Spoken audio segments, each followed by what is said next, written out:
La situation courante, tous les départements qui ont été analysés, c'est les 45 départements qui ont été analysés par ce qu'on appelle le cadre harmonisé, la HEA, tous les outils que nous utilisons.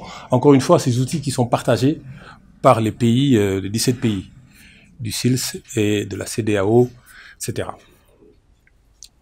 On prend les 45 départements du pays, moins les 3 de Dakar, donc c'est 42 départements. On met dans le panier, on remue avec les outils, et puis on voit sortir aujourd'hui 6 départements à surveiller. Parce qu'il faut travailler sur les départements les plus en situation difficile, les départements à surveiller. Alors, il y a les départements du Nord, il y a les 4 départements du Nord, c'est-à-dire Matam, Kanel, Podor et Ranérou. À ces 4 départements-là sont venus s'ajouter, lors du deuxième passage du cadre harmonisé, 2 autres départements, Tambacounda et Goudiri. Donc nous avons 6 départements au Sénégal qui méritent une surveillance. Parce que lorsqu'on analyse, on pousse l'analyse au fond, on se rend compte qu'effectivement les proportions de population qui se retrouvent dans des situations comme elle venait de le décrire méritent l'attention de l'État. C'est là où se joue la solidarité nationale. Voilà. Parce que ce sont des chiffres que nous utilisons et ces gens restent sur le terrain pendant 3 semaines. Hein. Il y a des moments ici où tout le monde s'en va.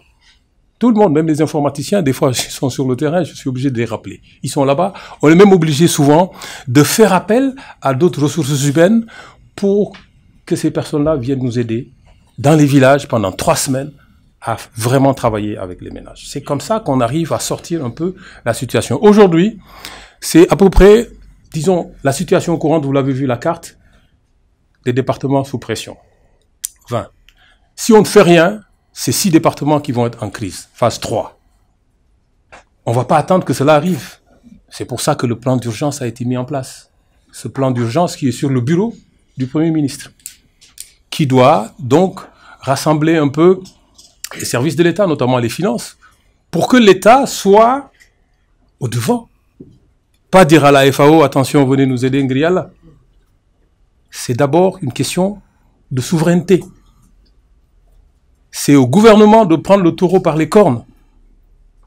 Dit au ministre des Finances, voilà la situation. La situation pastorale nécessite 5 milliards. La situation alimentaire nécessite 6 milliards. Ça fait une cagnotte de 11 milliards qu'il faut rassembler. On ne va pas demander aux femmes, aux PAM ni à la FAO, attention, donnez-nous ça. Il faut que, au sommet de l'État, qu'on voit avec les finances pour dire, voici ce que l'État va mettre. Et c'est ensuite seulement qu'on va demander aux autres partenaires, voici le gap que nous demandons comme soutien. Voilà ce qui est en train d'être fait. Donc, on n'attend pas. Donc aujourd'hui, 47 000 familles, 47 000 ménages, pardon.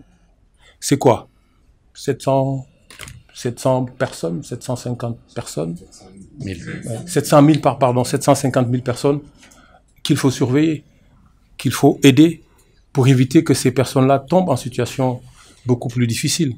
Donc c'est ça qu'on a vu. Donc la situation courante, ok. La situation d'ici le mois de juin, juillet, août, la période où c'est très difficile, vous savez que cette année, les vraies causes, ils l'ont dit dans leur présentation, il n'a pas assez plu, surtout dans le Nord. Il y a une situation paradoxale dans le Nord, c'est vrai. On a 1700 km d'eau douce. Nous avons 240 000 hectares à peu près, rien que sur la rive gauche. Nous avons des populations qui sont supposées, voilà, pouvoir vaquer à leurs occupations en termes de production agricole. Mais vous savez aussi que l'eau qui est charriée par le fleuve Sénégal n'est pas simplement due aux précipitations vraiment qui tombent dans la région. C'est aussi les précipitations qui tombent un peu en amont, en Guinée, et c'est régulé par le barrage de Mandanta. Donc il y a tout ça qui est en train d'être fait. Cette année, les cultures de décrue n'ont pas pu être pratiquées, surtout à Podor. Il faut qu'il y ait des lâchures un peu plus tôt pour que la décrue puisse se faire, pour que les populations, les ménages-là puissent s'adonner aux cultures de décrue. Voilà toutes les stratégies qui sont en train d'être déployées pour un peu soulager les populations et éviter un peu des situations beaucoup plus compliquées.